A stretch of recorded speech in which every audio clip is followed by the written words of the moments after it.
All right, let's talk about one of the absolute best, most fascinating characters from that time I got reincarnated as a slime, the Primordial Demon himself, Diablo.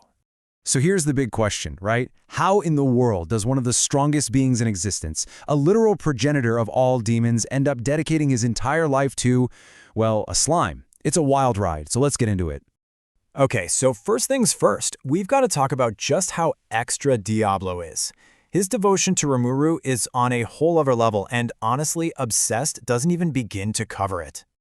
This moment right here says it all. You've got two of his own subordinates being sacrificed and absorbed by Rimuru for a ritual, and what's Diablo's first thought? Man, I wish that were me. He is literally jealous of them being consumed by his master. That's not just loyalty, folks. That's a whole different kind of crazy. And it just keeps getting weirder, doesn't it? I mean, look at this list. He's got a secret collection of Rimuru portraits, including a nude one. He gets more bent out of shape from a harsh word than from an actual physical blow. He'll even kidnap other powerful demons just so he can finish his chores and get back to Rimuru's side faster. It's a lot. So you have this perfect butler, this super intelligent, terrifyingly capable demon, and then you have this unhinged fanboy. That's the real puzzle of Diablo, right? He's both of these things at the exact same time, and that's exactly why he's so incredible. Okay, so how does a demon even get like this? Well, to figure that out, we actually have to go back in time, way before he ever met Rimuru. And believe it or not, it all starts with one little thing, a mask. Now this isn't just some magic mask. Think of it like a glitch in the universe. Its existence is so fundamental, so locked in, that reality itself just refuses to let it break. It simply is. And that is the impossible wall that Diablo, back when he was known as Noir, slammed right into. So, follow this crazy chain of events. Noir, a primordial demon, attacks someone wearing the mask. His own power gets reflected back and blows his arm off. Whoa, he's immediately obsessed. Then, later on, he sees this indestructible mask actually crack. Mind blown. And the final nail in the coffin? This little slime, Rimuru, not only gets the mask, but fixes it, like it was nothing. For Diablo, this was a complete game changer. He just watched a slime do something he thought was absolutely impossible. So seeing all that from a distance was enough to get him really interested. But the way they actually met, oh man, that's what sealed the deal forever. It just have to appreciate this. Rimuru is basically half-conscious in the middle of evolving into a demon lord, and he summons a demon by saying, "I made you dinner. Get out here and be useful." It's so unbelievably arrogant and chaotic. You know, a normal demon would probably be offended.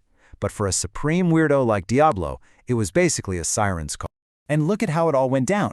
The summoning wasn't even for him. It was for some low-level demons. But Noir just shows up, beats them all up, and says, "I'll take it from here." He completely hijacked the summoning.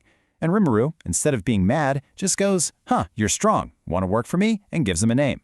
It's just wild. And here is the most important part.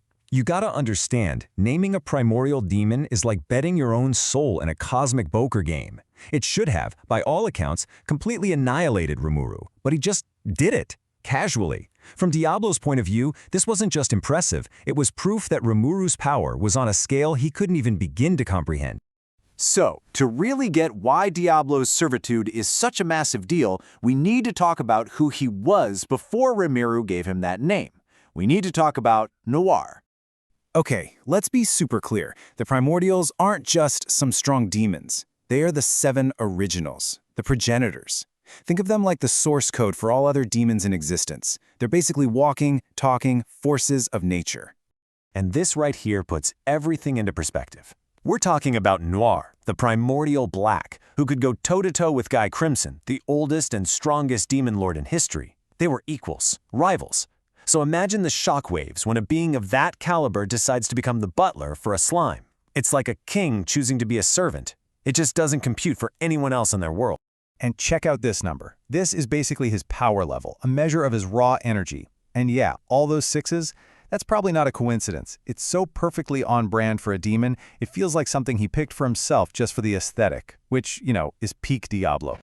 This is so telling. For centuries, he flat out refused to get an ultimate skill. Why? Pure pride. He didn't want to be seen as just copying his rival, Guy.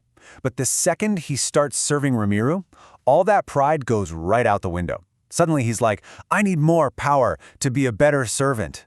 He only seeks this ultimate power because of his devotion, and in his mind, it's a gift from his master. So, what do you get when you mix this ancient, world-ending power with the personality of a completely obsessed fanboy? Well, you get the one-of-a-kind charm of Diablo. When he is on the clock, Diablo is absolutely flawless. He's a strategic genius, a ruthless operator, and a political mastermind. When Rimuru gives him a job, like, say, taking over an entire kingdom, he executes it with terrifying perfection. He's an absolute monster. And then there's this. The same guy who can orchestrate the downfall of a nation without breaking a sweat completely falls apart because he wasn't invited to a meeting. He literally sulks like a little kid who didn't get a birthday party invitation. The contrast is just perfect. And that's the whole magic of his character, isn't it?